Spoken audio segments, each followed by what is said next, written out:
Muy bien. Por último, encontramos básicamente el caso del sistema americano en las tablas de amortización. Este sistema, el último que veremos, también es muy sencillo de entender y de calcular. Vamos a seguir utilizando exactamente las mismas características o las mismas variables del ejercicio que hemos desarrollado para los métodos anteriores. ¿Y qué hacemos acá? Bueno, muy sencillo. Aquí lo que hacemos es lo siguiente. Nos vamos a interpretar este método. En el sistema americano, recuerden que nos concentramos en que no existe el pago de amortización. ¿Eso qué significa? Básicamente que no se paga amortización durante la obligación financiera que hayamos adquirido.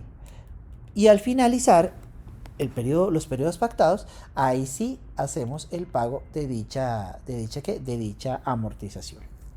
Entonces, van a darse cuenta que es muy sencillo. Tal vez en principio no lo van a entender, pero el momento de calcularlo es algo muy, muy simple. ¿Cómo se hace?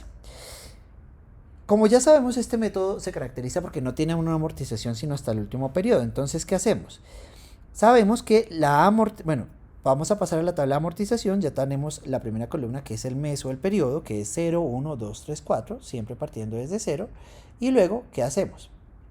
Luego, lo que hacemos es, vamos a la amortización. ¿Y la amortización cuál es? La amortización, como les dije, no existe sino hasta el final de los periodos. Hasta el final de los periodos, solo y solo eso. Entonces, durante todos los periodos del 0 hasta el final, solo hasta el final, no hay ningún pago de amortización. Solamente esa última. El último periodo es cuando se paga la amortización. ¿Y cuál sería el valor de la amortización? Básicamente es exactamente igual al saldo de la deuda, a la deuda inicial que nosotros contrajimos. Como no tenemos amortización en los primeros periodos, en el periodo 1, 2 y 3, entonces el saldo de la deuda, ¿cuál va a ser? Va a ser siempre los $1,000 que pedimos prestados. Nunca va a cambiar porque nunca le amortizamos, nunca le pagamos una amortización o disminuimos ese valor. Recuerden que ¿cuál es el saldo de la deuda de cualquier periodo? Básicamente es el saldo de la deuda del periodo inmediatamente anterior menos la amortización. Pero como en este caso, en particular, es 0 la amortización, entonces el saldo de la deuda va a ser siempre 1,000, excepto, claro, excepto al final, que al finalizar siempre va a ser 0. Los intereses, vamos hacia la derecha otra vez. ¿Cuáles van a ser? Para el primer periodo, ¿cuál vendría siendo? El saldo de la deuda inmediatamente anterior multiplicado por la tasa de interés. ¿Qué era cuál? $1,000 por 5%. Y así sucesivamente. Todo el tiempo va a ser exactamente igual. ¿Por qué? Porque el saldo de la deuda es exactamente igual en todos los periodos. Así que siempre será 50, 50, 50, 50. En otras palabras, la columna de los intereses en este método es siempre la misma. El valor que se paga en cada uno de los periodos es siempre exactamente el mismo. Y por último, la columna de la cuota. ¿Cómo calculamos la cuota?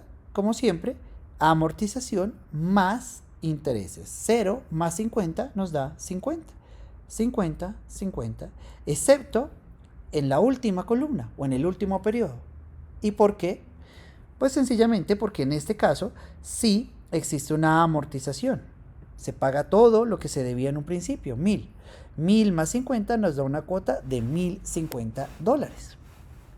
Es un método muy interesante porque ustedes se dan cuenta que las cuotas durante casi todo el tiempo, excepto el último, son muy bajitas.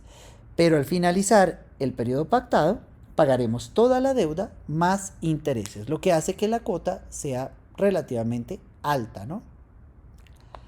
¿Qué sucede? Muy sencillo. Este método le podría llegar a funcionar a aquella persona que no tiene recursos en este momento, no tiene muchos recursos, pero en un futuro sí. Por ejemplo, qué sé yo. Por ejemplo, no sé, una persona que tiene un marranito chiquito y pues le toma 4 meses, le estoy diciendo cualquier cosa, que crezca. Al principio, pues él puede pagar una cuota pequeñita porque no tiene muchos recursos, pero al finalizar el periodo va a vender ese marranito y va a tener la posibilidad de tener el dinero suficiente como para pagar la cuota total y el saldo total. Estos son los 3 métodos de amortización que podemos encontrar. Son muy interesantes, son muy prácticos, pero claro, es difícil decidir cuál de ellos es más conveniente, es relativo a nuestra condición en particular. Y por supuesto, también tienen un detalle que hay que considerar. En el caso colombiano, solo se ofrece básicamente el primero de ellos, el método francés.